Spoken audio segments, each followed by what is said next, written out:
Okay, it's showtime. First order of business, make sure you turn off your machine, mute your machine. I don't want to have to talk over somebody rattling their teacup. Um,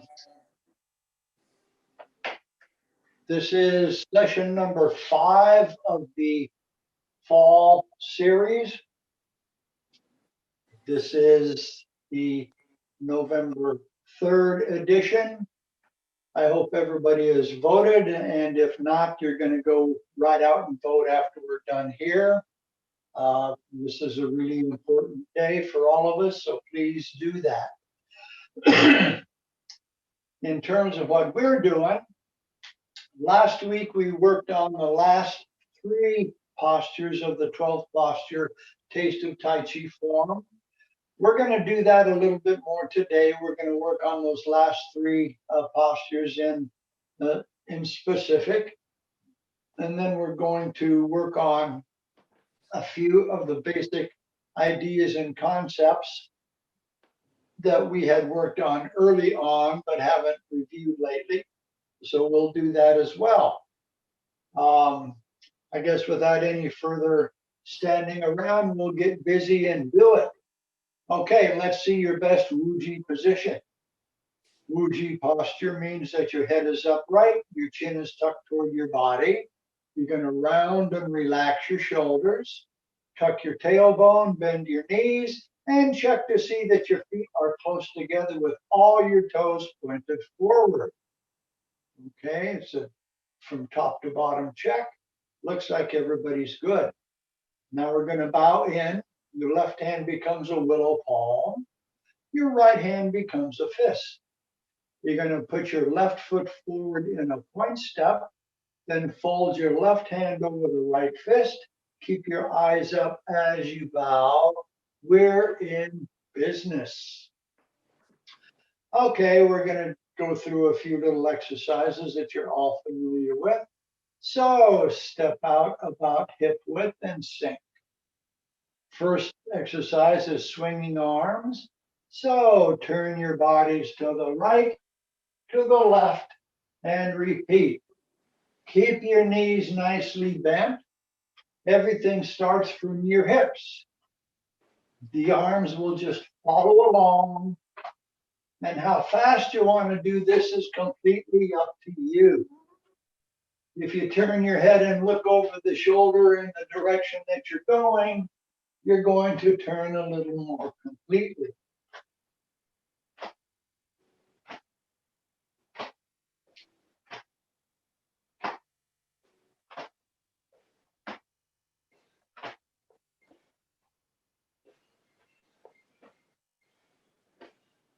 Okay, next up, touch the earth and hold the sky. This has 6 steps, my favorite stretch. Number 1, bend the knees, lightly interlace your fingers out in front. Number 2, keep your knees bent, turn the palms up and push enthusiastically toward the ceiling.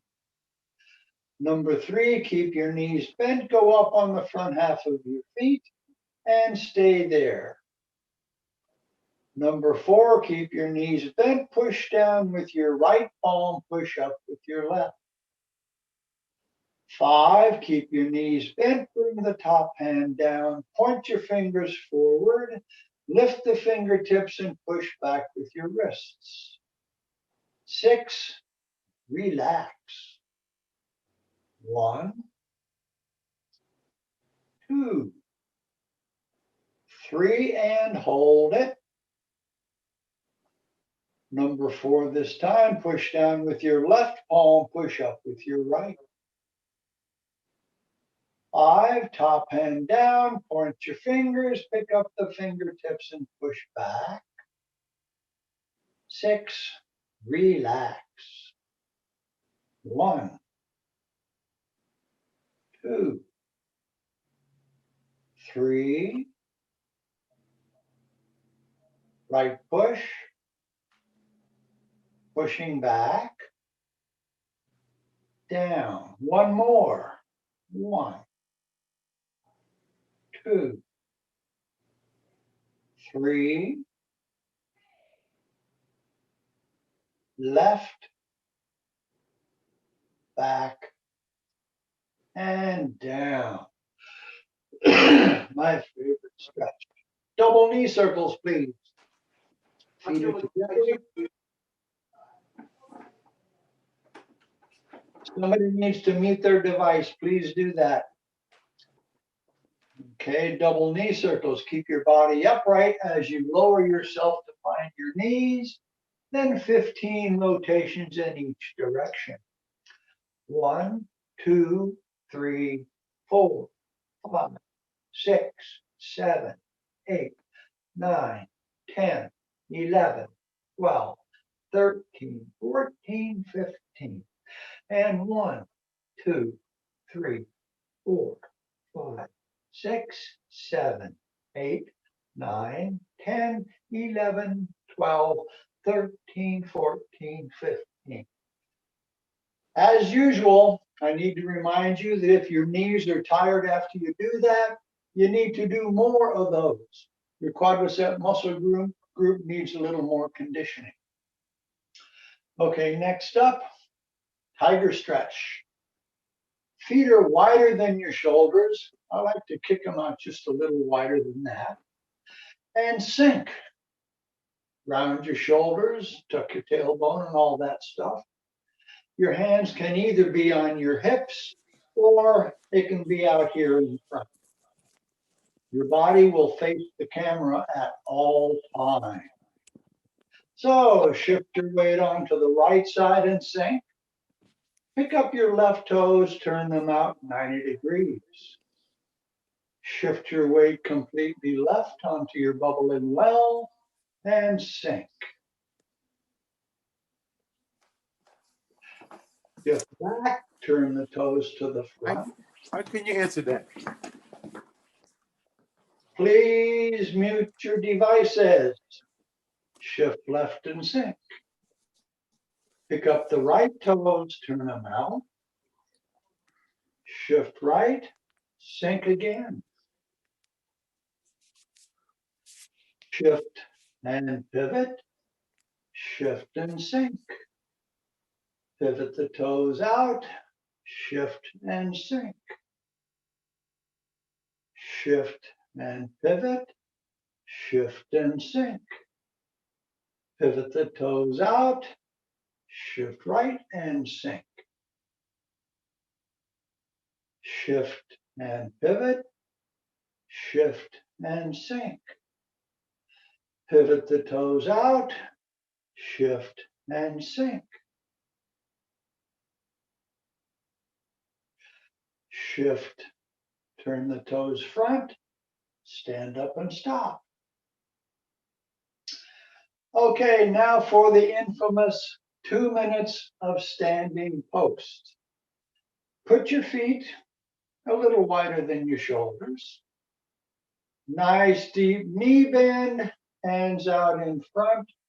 Relax your shoulders, relax your elbows. Remember that your breathing is diaphragmatic, breathing with your belly, nice and long and slow. You now have 2 minutes of uninterrupted relaxation.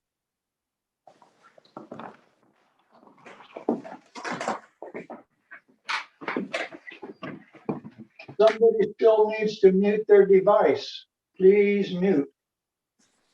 James, please mute. Okay, sorry.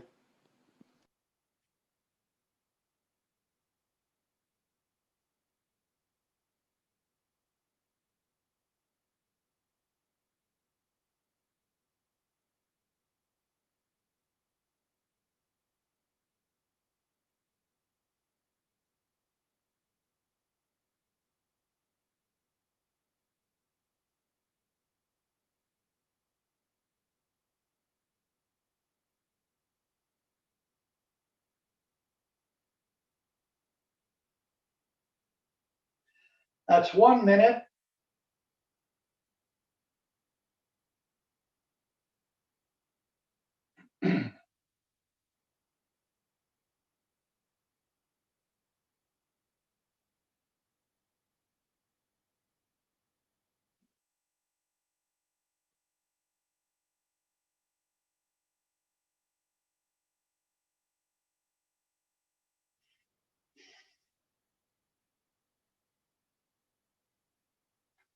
30 seconds.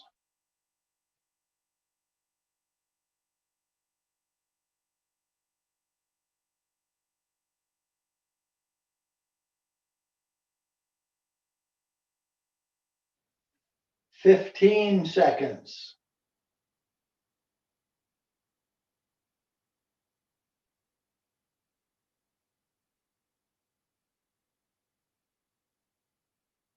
And hands down. Okay. 30-second water break if you need to.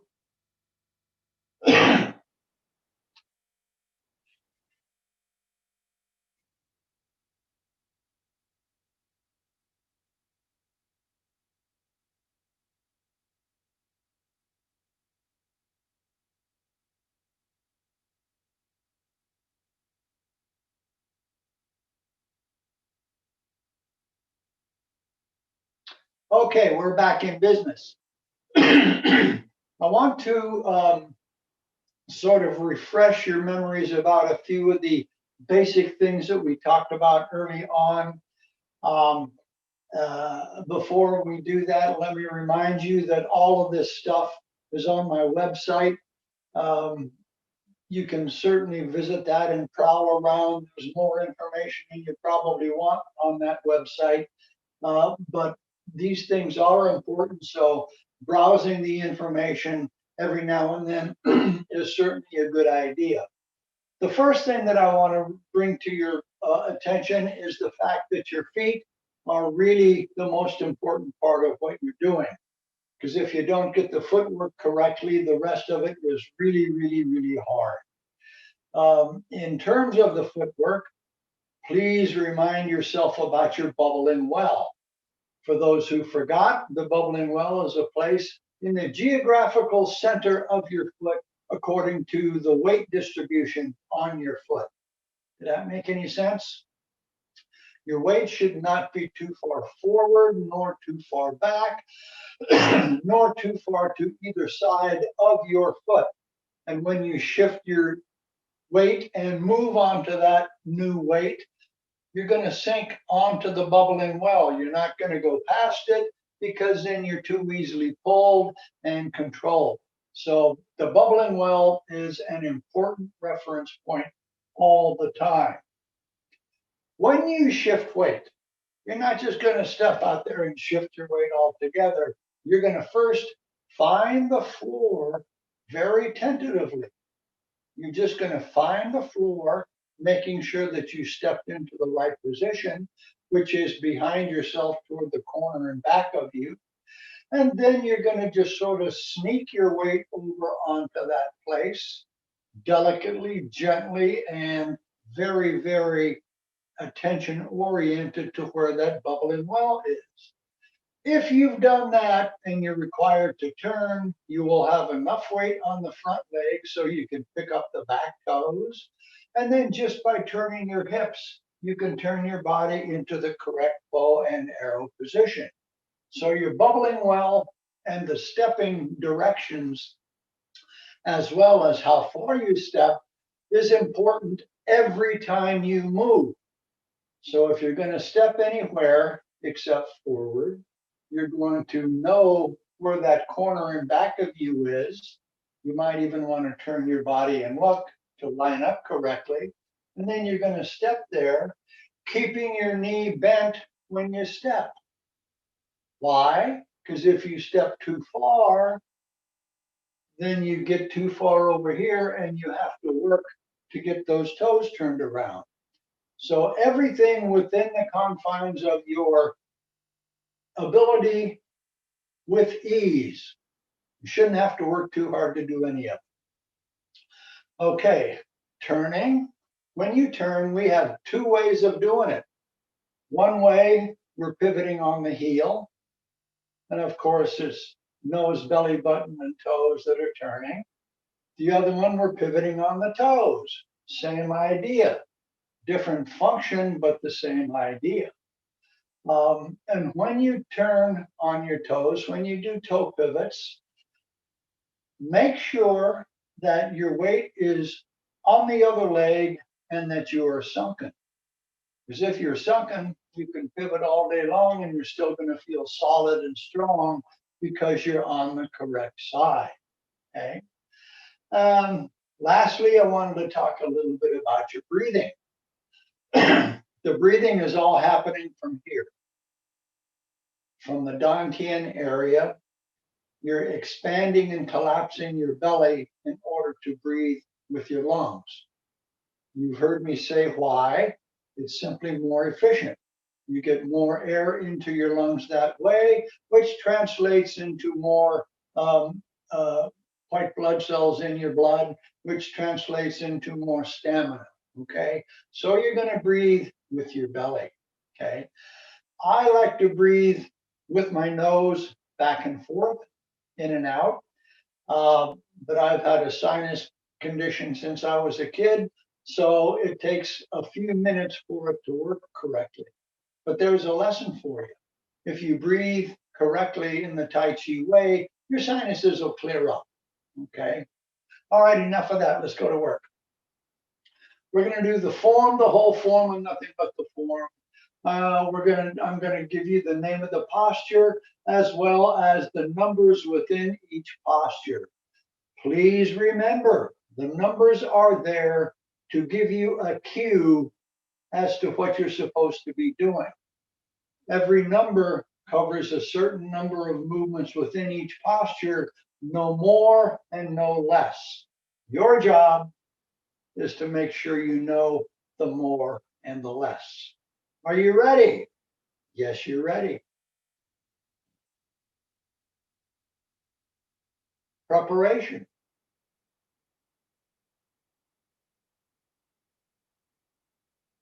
1,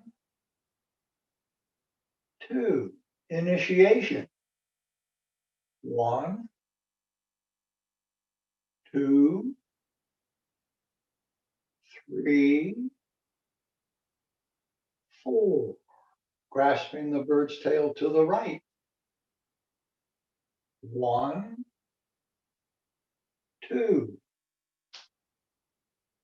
3, 4, 5, 6, 7. Turn the left toes. 8, 9, 10. Single whip. 1, 2, 3, 4. Turn the right toes. 5. Wave hands like clouds. 1, 2, 3, 4, 5, 6, 7, 8, 9. Brush knee and push. 1, 2, 3. Turn the right toes. 4, 5. Hands strum the lute. 1, 2, 3. Step back and repulse the monkey. 1, 2, 3, 4. 1, 2, 3. Deflect, intercept, and punch. 1, 2, 3, 4, 5. Shutting the door. 1, 2, 3, 4. Crossing hands. 1, 2, 3, 4, 5, 6, 7. Conclusion. 1, 2, 3, 4. Okay, standard edition, nothing new and different. When you do the form, my universal reminder has been for a long time, please remember that every little movement has a start and a finish. So when you're doing anything, looking from outside, it does hopefully blend and become a smooth, continuous motion. To get that smooth, continuous motion, it's a series of tiny, distinct, discrete motions. Think of a string of pearls. Each pearl is in existence all by itself, but only when it's strung together does it become a pearl necklace. Okay? Let me take this opportunity to list or go down the principles of Tai Chi again. Again, these are on the website if you want to go look, or for those of you who want to explore on the internet, please do so. There's a million opportunities for learning about Tai Chi out there. The principles are: first, sink the shoulders and drop the elbows. So if your hand's out here, you need to sink the shoulder and drop your elbows. You need to relax your chest and round the back. We've talked about that before. Your back is convex, your chest is concave. You should sink your chi to the dantian. That's a mental exercise. You have to think about your center just below your belly button and halfway back into your body. And you have to think about sinking your chi, your energy ball, down to that place. Your head should be erect. It does not mean that you're standing tall like you're being inspected on a parade ground by a nasty top sergeant. No, it just means that your head is upright. Keeping your spine straight on the upper part of your body is what that's about. You need to relax your waist and your hips. Doing that on purpose is sort of,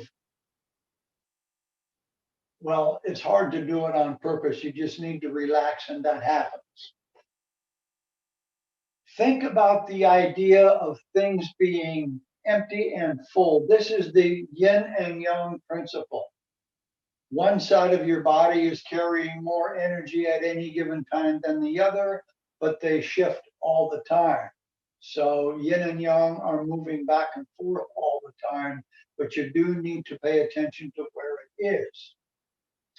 You want to coordinate your upper and lower body. That's nose, belly button, and toes personified.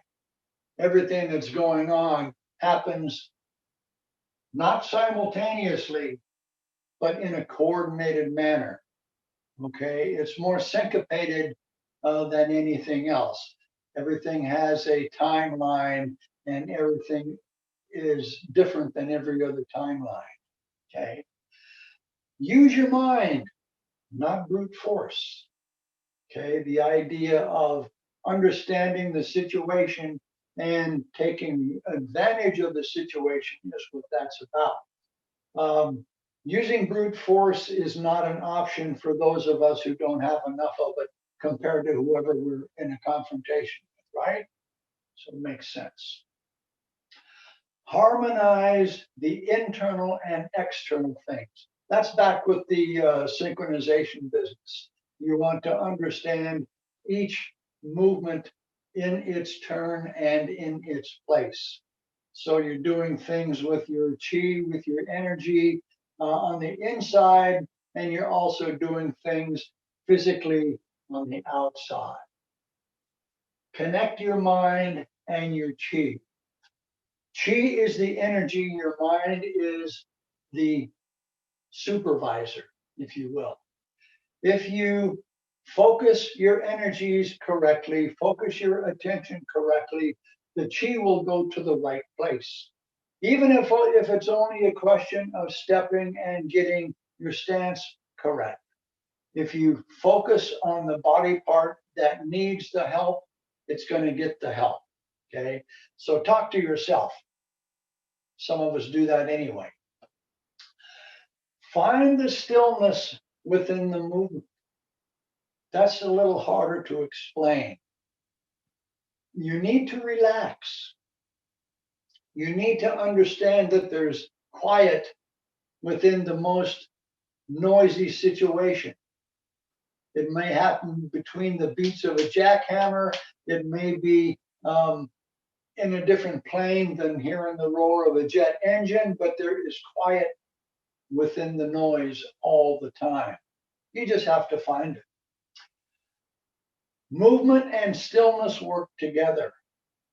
Okay, this is the coordination and syncopation and using the chi together with your physical self.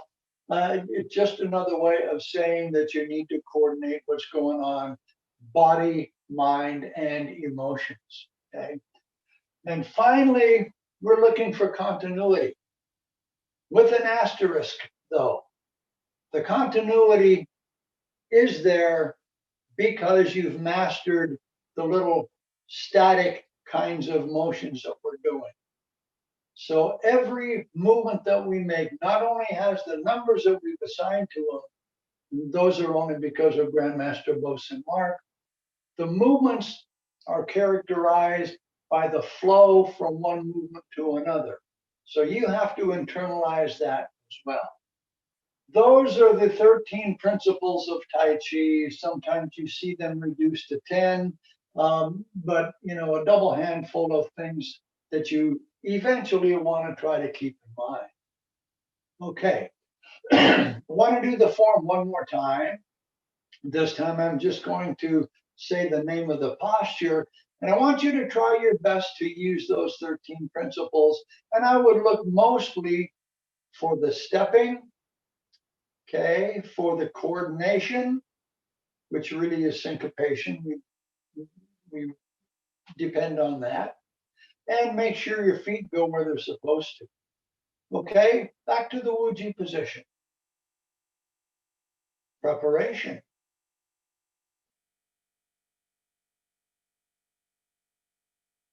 Initiation.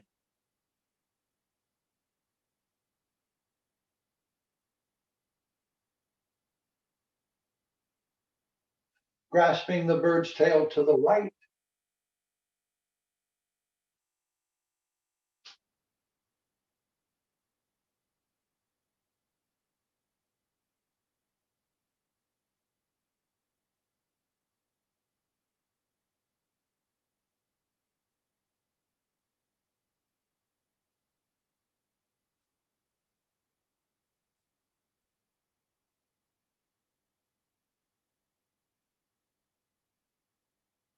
Single whip.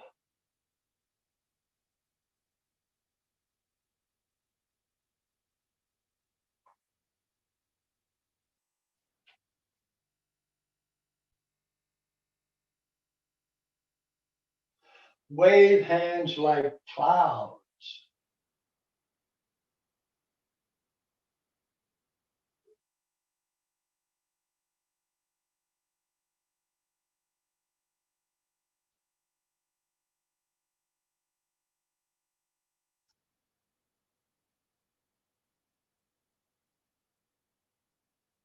Brush, knee, and push.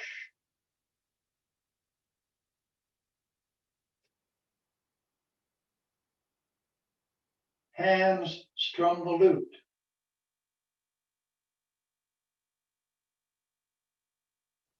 Step back and repulse the monkey.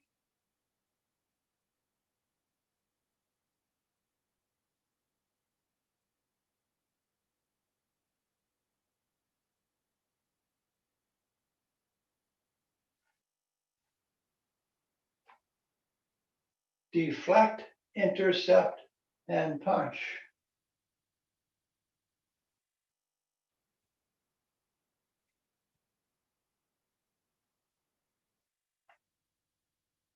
Shutting the door.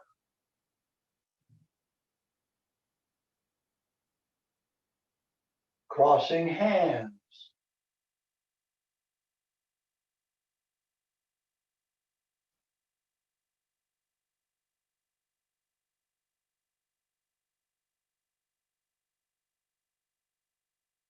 Conclusion.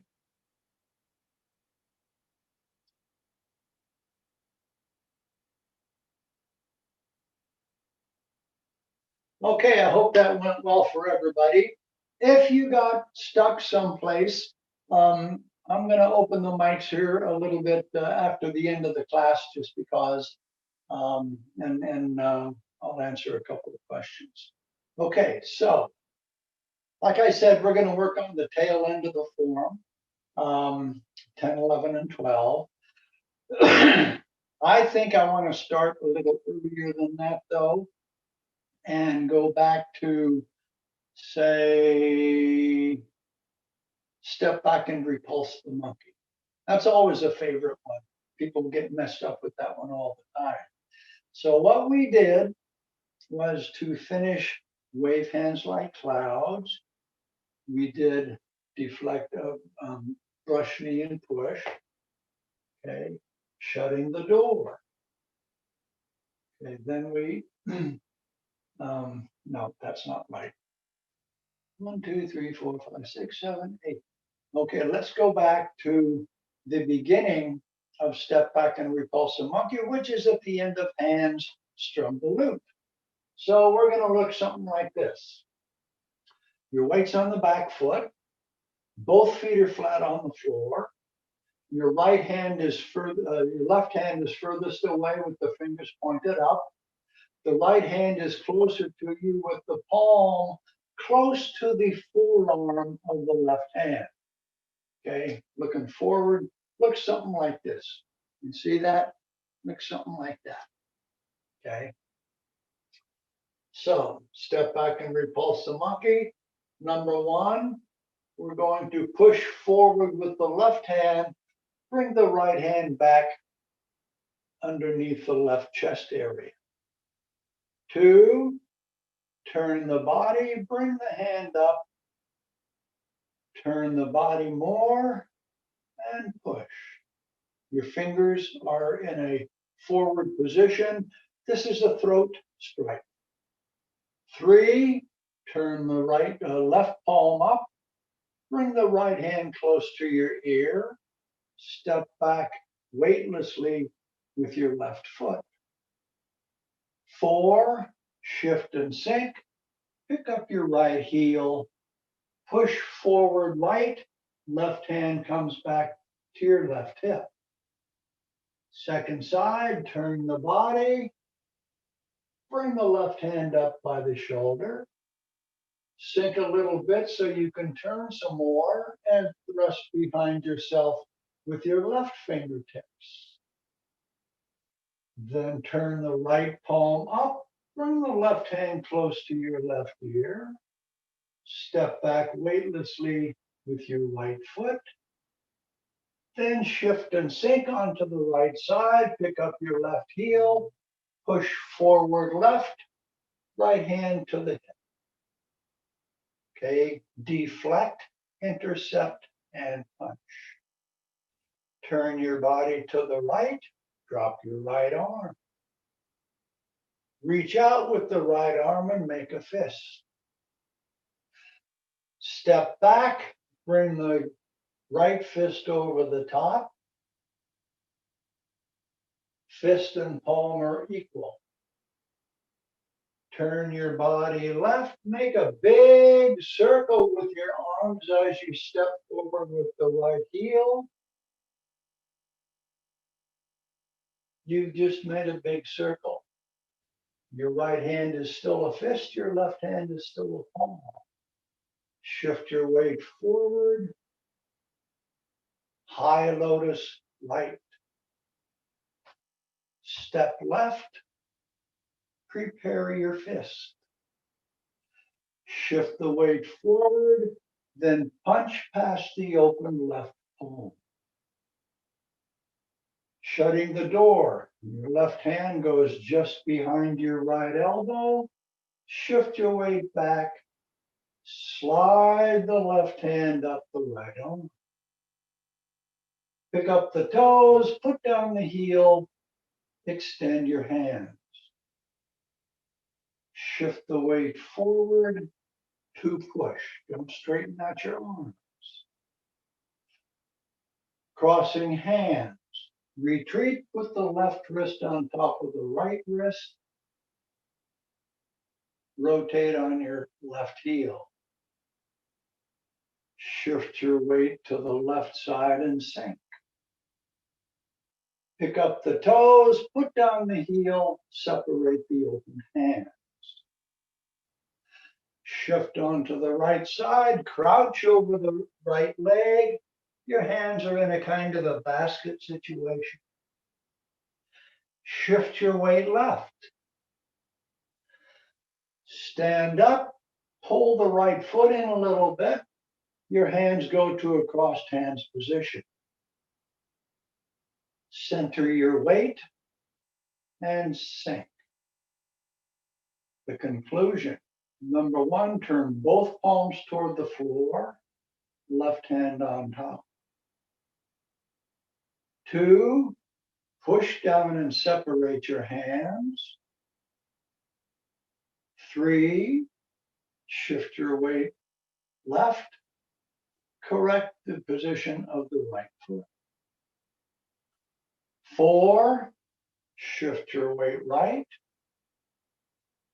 bring the left foot in to meet the right foot, and stand quietly. Okay, that's the last part of it, which is usually the most difficult, with the possible exception of grasping the bird's tail. There's a lot going on there, particularly with deflect, intercept, and punch. You're moving back and forth and you're making 2 big circles in the meantime, and then you're extending one arm,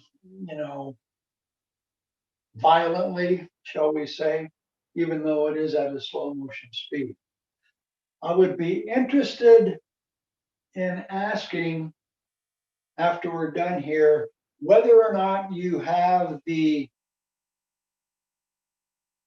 time while you're doing the form to think about the aggressive or passive use of your body while you're doing it.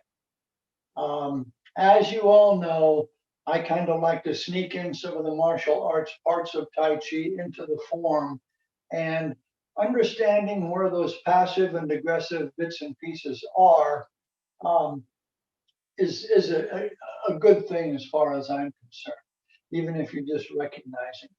And it has to do with what I tell everybody sooner or later, is that Tai Chi is a martial art, but it is not an aggressive one. It's the fine art of keeping the hell out of the way.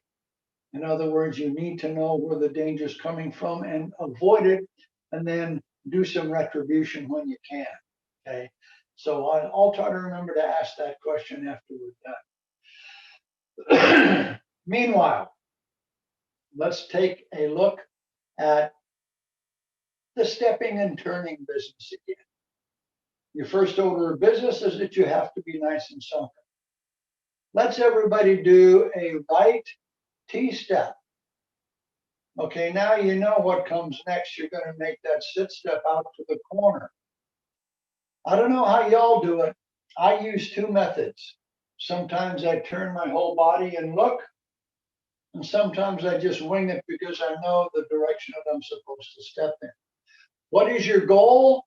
Your goal is, after you shifted your weight, picked up the other toe and turned, that you have about a hip width distance between your feet. The width of your hip is sort of the default or standardized distance for ensuring that you're balanced, that you're stable. If your feet are too close in line, you're not stable sideways. If they're too far out, then you're not stable forward and backwards. Okay, you have to be kind of like you're in a box. That's the perfect size for your stepping. Okay, depends on your step, how well you do what comes next every time. So you need to think about that. Let's do the form again. Okay, I'm going to say the name of the postures, but guess what? We're going to slow it way down. Yeah. Are you ready? Preparation. And nobody is allowed to move faster than I am.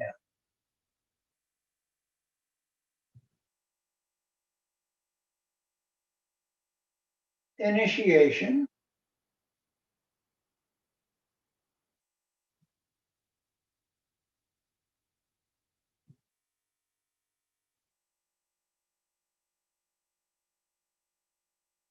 Grasping the bird's tail to the right.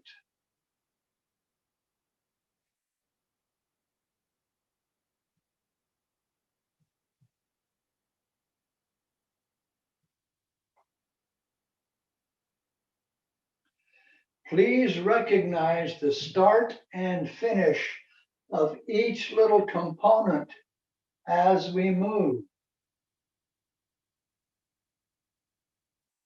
Turn the left toes.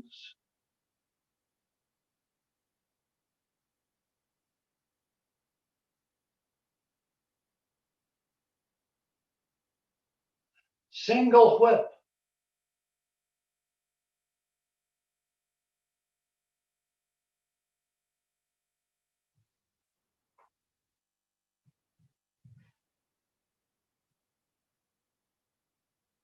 Turn the right toes. Wave hands like clouds.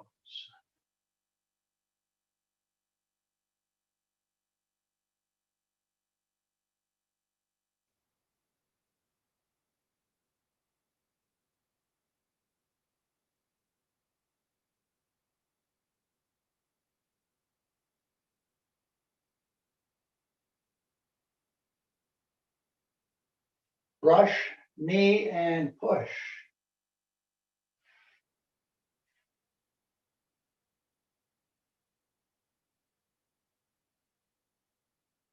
Hands strum the lute.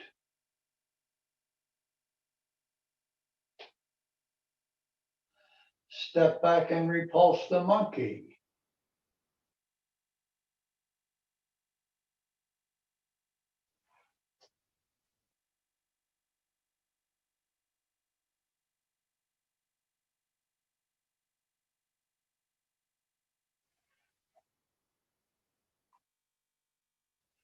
Deflect, intercept, and punch.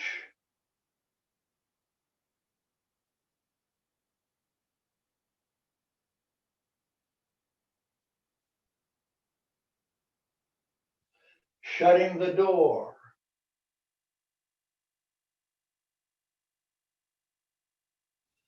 Crossing hands.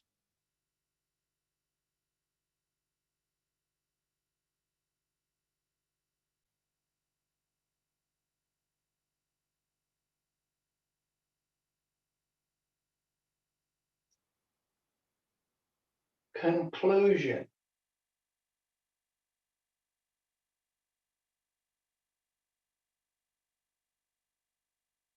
Okay, I'm going to assume that that went pretty well.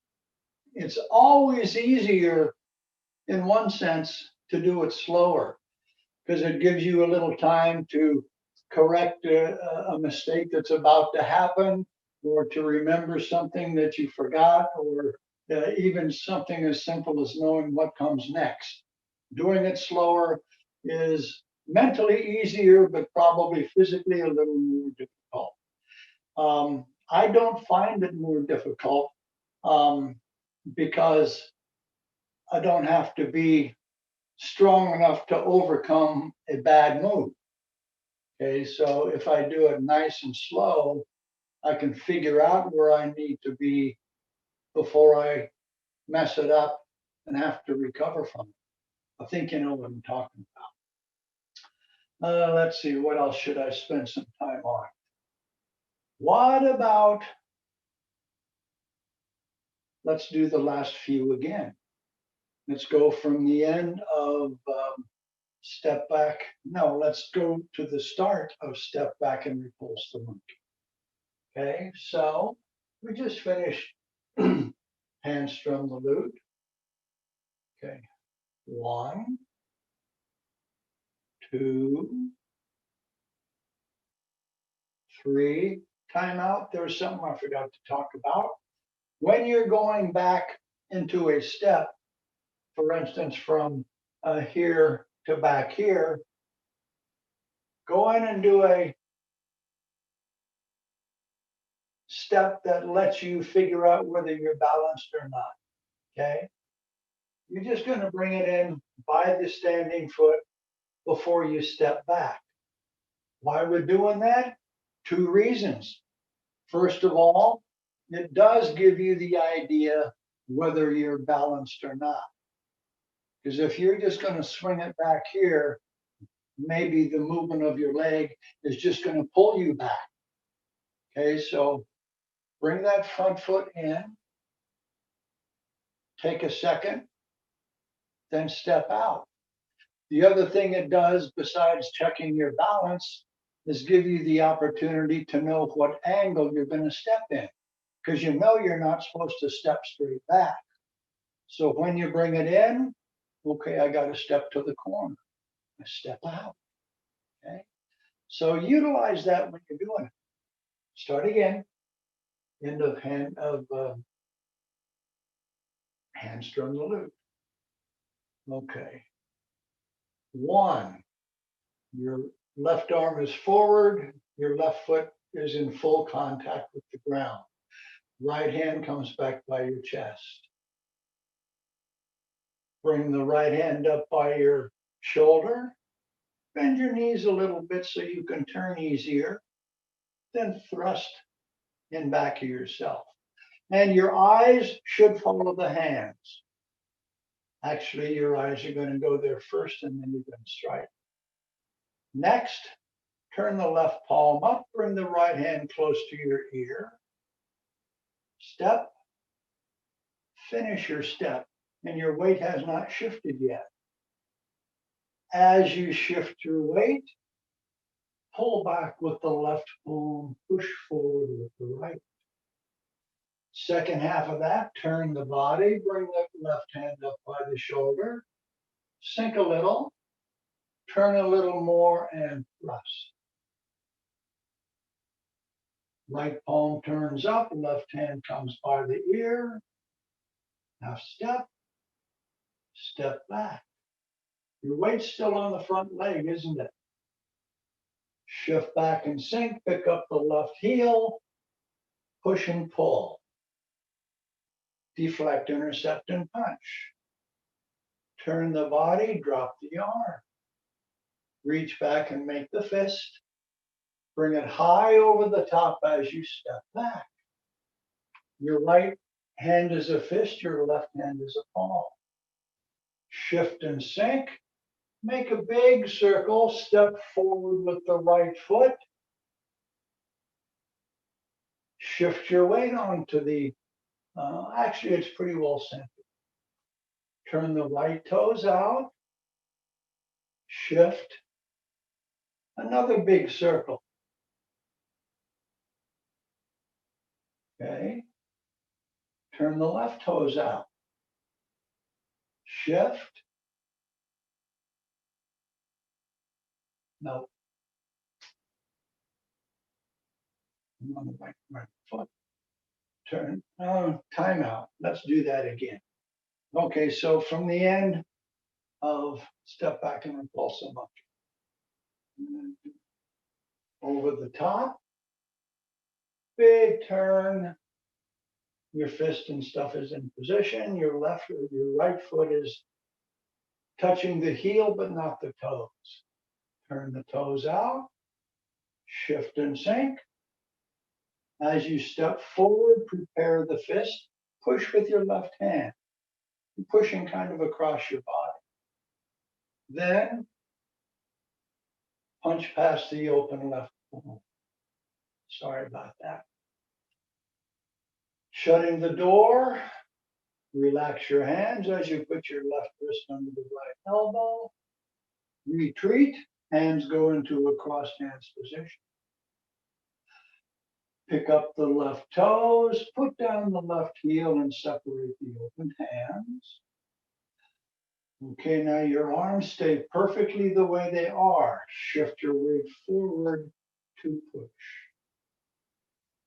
Crossing hands, retreat, put the left wrist on top of the right wrist. 2, turn the body, toes come along. Shift and sink left. Pick up the toes, put down the heels, separate the open hands. Shift and sink right. Crouch over the right leg, bracket the knee with both hands. Shift your weight left. Stand up on the left, bring the right foot in a little bit. Your hands are now in crossed hands position. Center your weight and sink. Conclusion, both palms toward the floor, left hand on top. Push down as you straighten your body, separate the hands.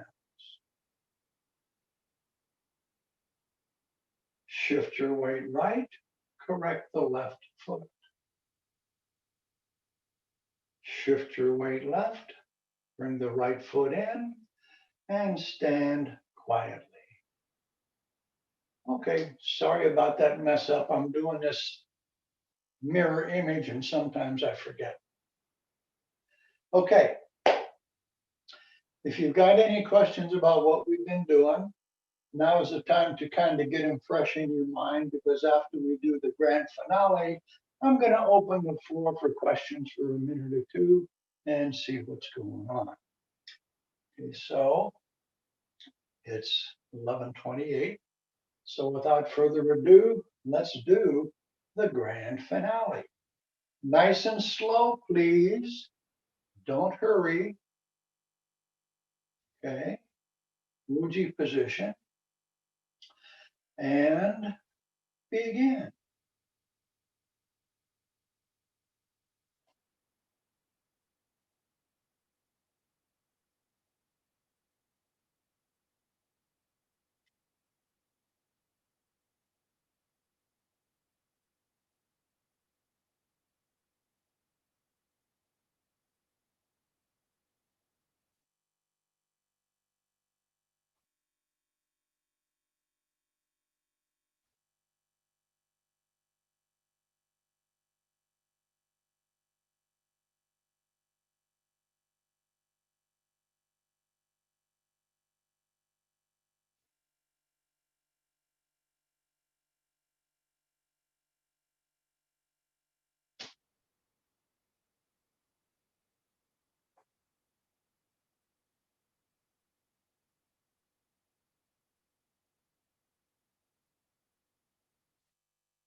Okay.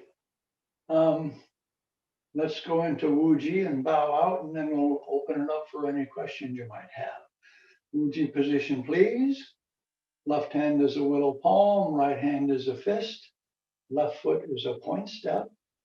Fold the left hand over the right fist. Keep your eyes up as you bow. We're done. Thanks for your time. You may now unmute and ask away.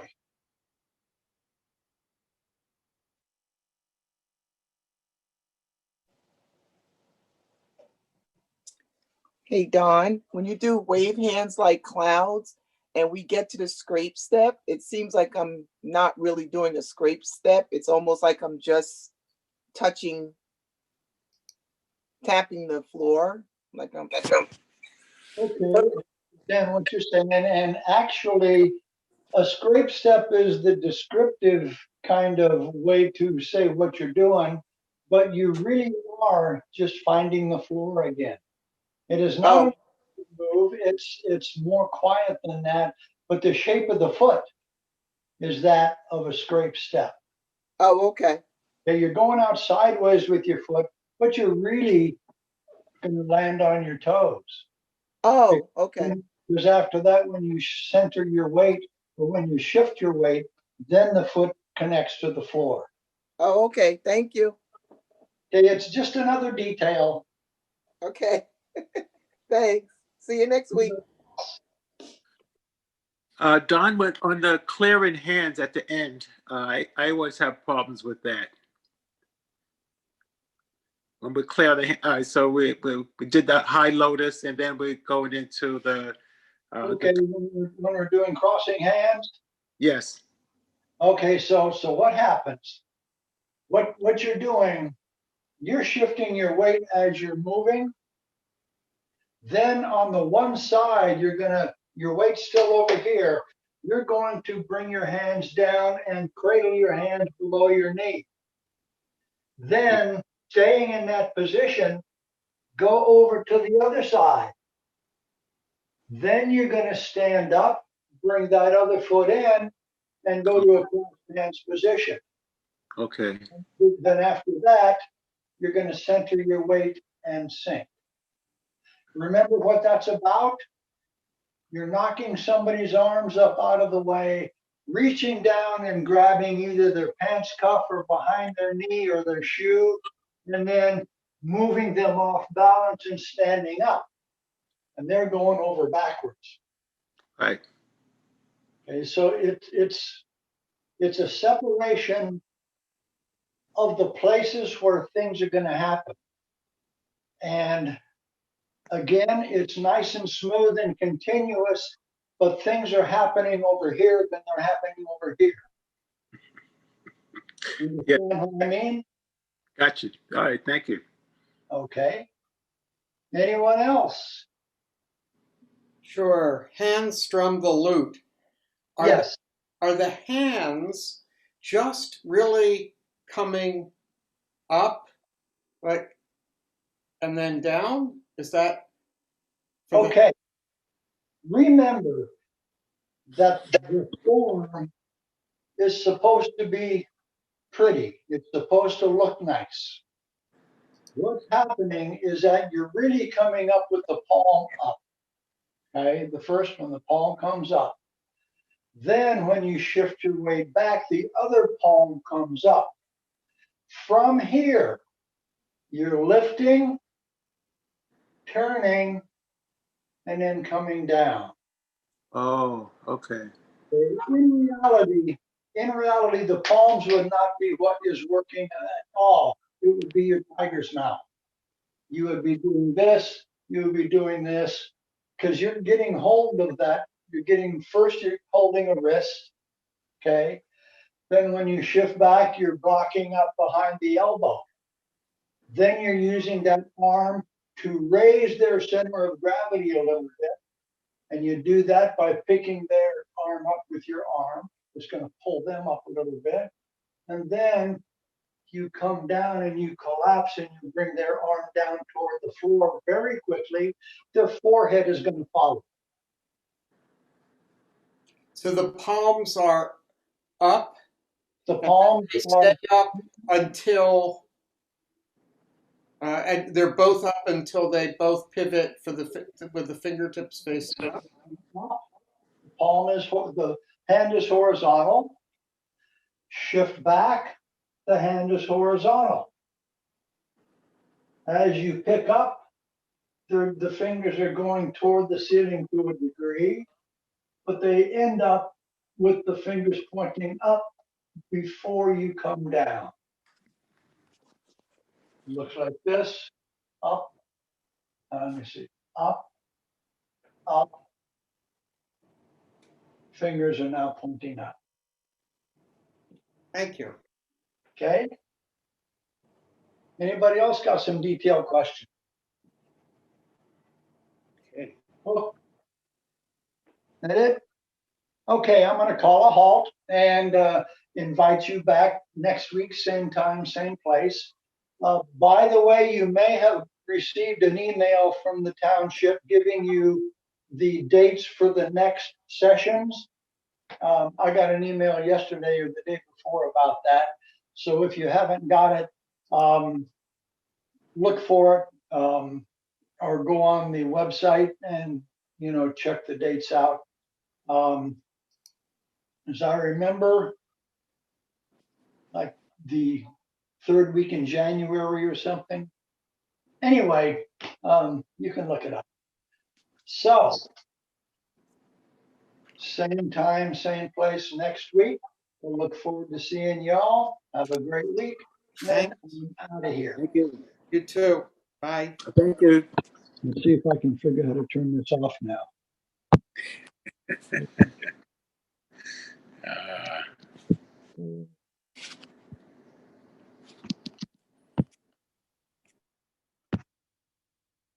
There it is.